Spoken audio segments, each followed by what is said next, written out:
Hello student, मैं प्रभात sir आप सभी का वेलकम करता हूं एक और नए वीडियो में। और आज बताऊंगा आपको क्लास 10 का चैप्टर 7 कोऑर्डिनेट ज्योमेट्री एक्सरसाइज है 7.2। तो चलिए स्टार्ट करते हैं। क्वेश्चन नंबर 5 है,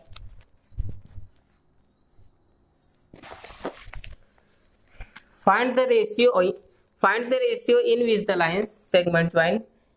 एक लाइन दी गई है ए बी, इसका कोऑर्डिनेट दे रखा है 1 -5 और बी का कोऑर्डिनेट है -4 और 5।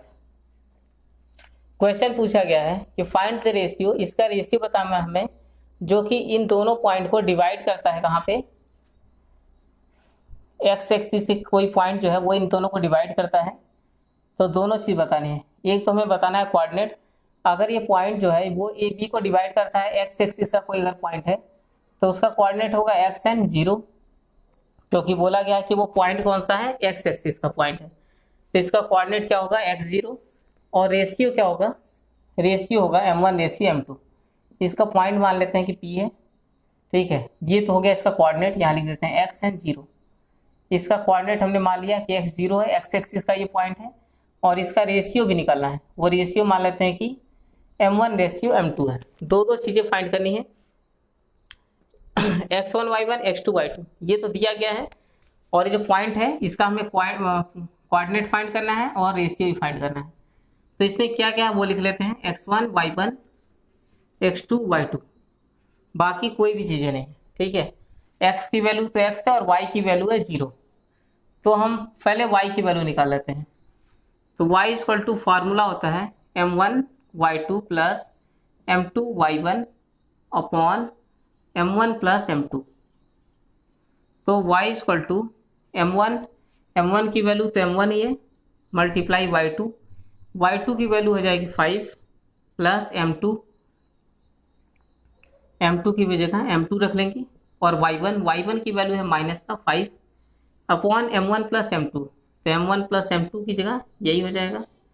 और y की वैल्यू क्या हमारी, x की वैल्यू तो x है, y की वैल्यू है 0। तो यहाँ पे हम पुट कर लेते हैं, y की जगह पुट कर लेंगे 0। अब m1 प्लस m2 अगर इधर जाएगा तो 0 से मल्टीप्लाई होके खत्म हो जाएगा। तो यहाँ बचेगा m1 का 5 में मल्टीप्लाई करेंगे, 5m1 प्लस माइनस -5m2, ठीक है। m1 को इधर कर लें तो 5m1 इधर आएगा तो माइनस का 5m1 इक्वल टू माइनस का 5m2, माइनस माइनस कैंसिल हो गया। m2 को इधर कर लेते हैं, m1 upon m2 equal to ये है 5, ये 5 इधर आएगा तो ये भी नीचे आ जाएगा। इसको डिवाइड कर लेंगे तो ये मिलेगा 1:1। तो m1 रेशियो m2 की वैल्यू आ गई 1:1, ठीक है। ये हो गया m1 रेशियो m2। अब हमें निकालना है कोऑर्डिनेट। रेशियो तो हमने निकाल लिया, कोऑर्डिनेट निकालना है। कोऑर्डिनेट के लिए हम फॉर्मूला लगा लेते हैं, x equal to m1 x2 plus m2 x1 upon m1 plus m2, ठीक है। क्योंकि कोऑर्डिनेट में हमें क्या चाहिए, ओनली x ही चाहिए, y की जगह तो 0 है, क्योंकि ये कोऑर्डिनेट क्या है, x एक्सिस का कोई पॉइंट है। इस वजह से हमने फार्मूला लगाया x का, केवल हमें x की वैल्यू मिल जाए तो इसका हमें कोऑर्डिनेट पता पड़ जाएगा। तो ये हमने फार्मूला लगा लिया, x equal to m1 x2 plus m2 x1 upon m1 plus m2। अब देखिए m1 की जगह क्या रखेंगे, m1 m2 की वैल्यू में पता पड़ गया है। m1 की m2 की रेशियो क्या दिया है, 1:1। तो x इक्वल टू m1 की जगह पुट करेंगे 1 मल्टीप्लाई x2 की वैल्यू है -4 प्लस m2 की वैल्यू है 1 मल्टीप्लाई x1 की वैल्यू है 1 अपॉन m1 प्लस m2 करेंगे तो 1 + 1। तो x इक्वल टू -4 का 1 में मल्टीप्लाई करेंगे तो होगा -4, 1 का 1 में करेंगे तो मिलेगा 1 अपॉन 1 हो जाएगा 2। तो -4 और +1 मिलके होगा -3/2। x की वैल्यू मिल गई, तो इसका कोऑर्डिनेट क्या हो जाएगा, px0। x की वैल्यू है -3/2 और नेक्स्ट है 0। ये हो गया कोऑर्डिनेट और ये हो गया रेशियो। तो ये हो गया क्वेश्चन नंबर 5। क्वेश्चन नंबर 6 पे आते हैं।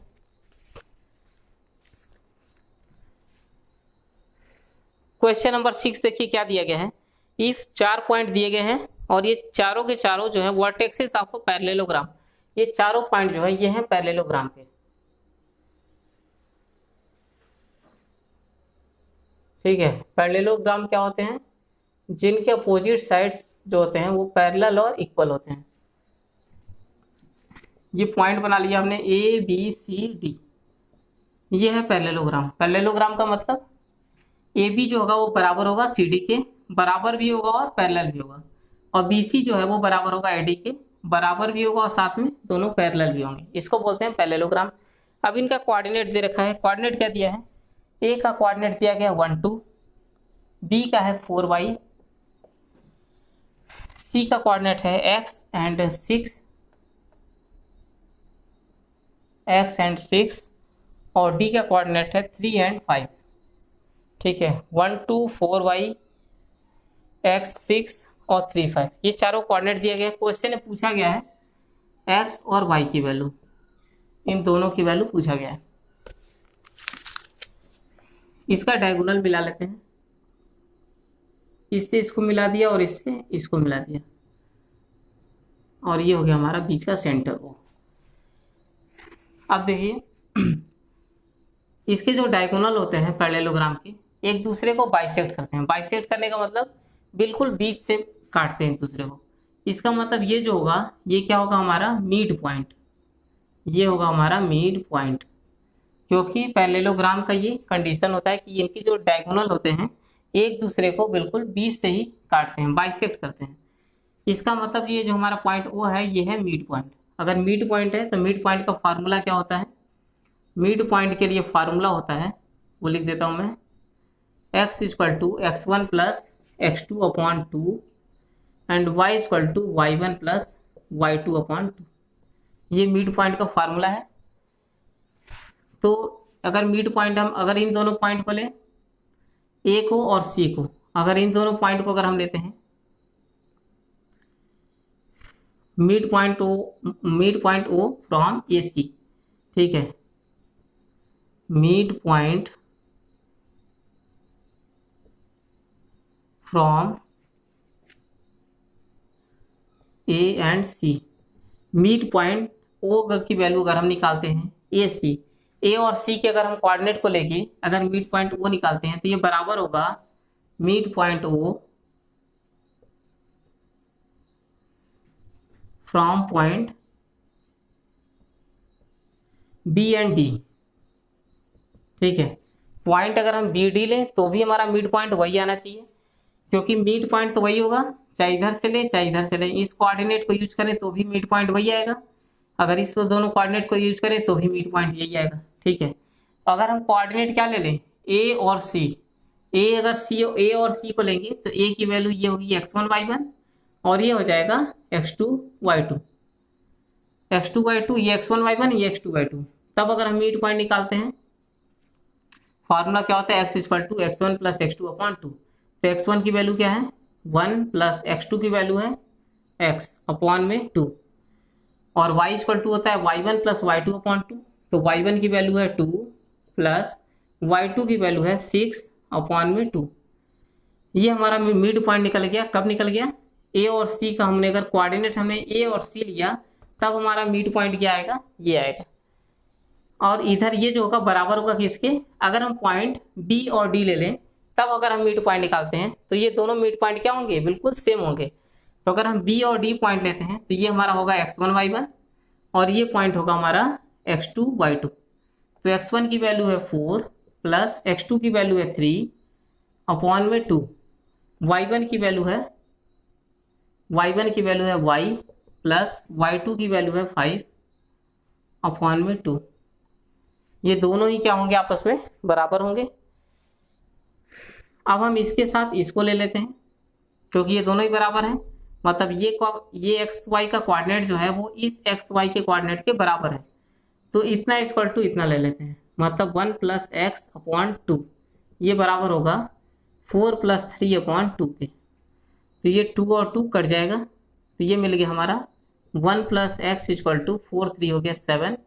तो x = 7, 1 इधर आएगा तो -1, x की वैल्यू मिल गई 6, और इसके इक्वल टू इसको ले लेते हैं, तो ये क्या है, ये है 2 + 6/2 इक्वल टू में y + 5/2। ये 2 कैंसिल हो गया, ये 6 2 हो गया 8 इक्वल टू y + 5। तो 5 इधर आ जाएगा तो माइनस हो जाएगा, मतलब y इक्वल टू हो जाएगा 8 - का 5। 5 इधर आएगा तो 8 - 5 हो जाएगा। तो y इक्वल टू 8 - 5 क्या हो गया 3। तो x की वैल्यू आ गई 6 और y की वैल्यू आ गई 3। ये हो गया क्वेश्चन नंबर 6 तक कंप्लीट। इस वीडियो में इतना ही। अगर वीडियो पसंद आए तो प्लीज़ चैनल को सब्सक्राइब करके वीडियो को लाइक करिए, और इस चैनल के अंदर प्लेलिस्ट बना हुआ है चैप्टर वाइज, एक बार जाकर जरूर विजिट करिए। अब मिलेंगे हम नेक्स्ट क्लास में। Thanks for watching and take care.